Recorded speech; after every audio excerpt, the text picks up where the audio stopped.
രാമായണത്തിലെ അണ്ണാൻ. ചെറിയ സഹായത്തിനും വലിയ വിലയുണ്ട്. രാമായണത്തിലെ ഏറ്റവും ഹൃദയസ്പർശിയായ കഥാപാത്രങ്ങളിൽ ഒന്നാണ് അണ്ണാൻ. ശക്തനായ യോദ്ധാവോ മഹാജ്ഞാനിയോ അല്ലായിരുന്നു അത്.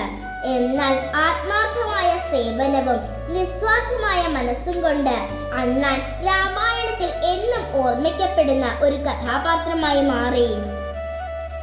സീതാദേവിയെ രക്ഷിക്കാൻ ശ്രീരാമൻ സമുദ്രത്തിനു കുറുകെ സേതു നിർമ്മിക്കുമ്പോൾ വാനരസേന വലിയ പാറകളും മരങ്ങളും ചുമന്നുകൊണ്ടുവന്ന് പാലം പണിയുകയായിരുന്നു.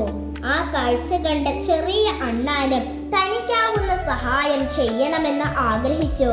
കടൽ തീരത്തെ മണലിൽ ഉരുണ്ട ശേഷം ശരീരത്തിൽ പറ്റിയ മണൽത്തരികൾ സേതുവിലേക്ക് കൊണ്ടുപോയി അത് തന്റെ ചെറു സംഭാവനയായി സമർപ്പിച്ചു.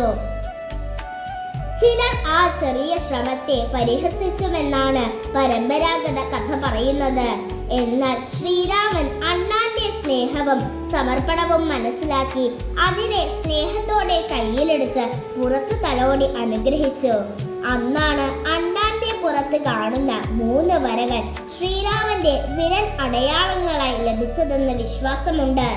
ഇത് നമുക്ക് നൽകുന്ന ഏറ്റവും വലിയ സന്ദേശം ഒരു പ്രവൃത്തിയുടെ മഹത്വം അതിന്റെ വലുപ്പത്തിലല്ല, പിന്നിലുള്ള മനസ്സിലാണ് എന്നുള്ളതാണ്.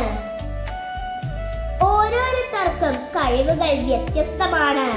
എന്നാൽ ആത്മാർത്ഥതയോടെ ചെയ്യുന്ന ചെറിയ സഹായം പോലും വലിയ മാറ്റങ്ങൾക്ക് കാരണമാകാം. ഇന്നത്തെ സമൂഹത്തിലും ഈ സന്ദേശം വളരെ പ്രസക്തമാണ്.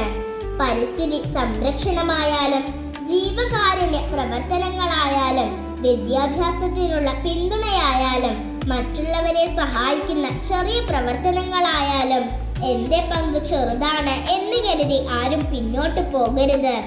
ഓരോ നല്ല പ്രവൃത്തിയും സമൂഹത്തെ മുന്നോട്ട് നയിക്കുന്ന ഒരു ചെറിയ ചുവടാണ്.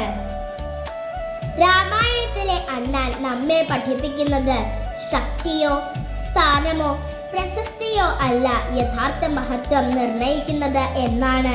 സ്നേഹത്തോടെ ആത്മാർത്ഥതയോടെ മറ്റുള്ളവർക്കായി ചെയ്യുന്ന ഓരോ ചെറിയ പ്രവൃത്തിയും ലോകത്തെ കൂടുതൽ മനോഹരമാക്കുന്നു.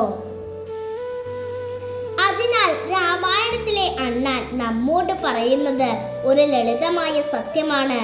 ചെറുതാണെന്ന് കരുതി ഒരു നന്മയെയും ഒരിക്കലും വില കുറച്ച് കാണരുത്. ആത്മാർത്ഥതയോടെ ചെയ്യുന്ന ചെറിയ സഹായത്തിനും ചരിത്രത്തിൽ വലിയ സ്ഥാനമുണ്ട്. ജയ് ശ്രീറാം.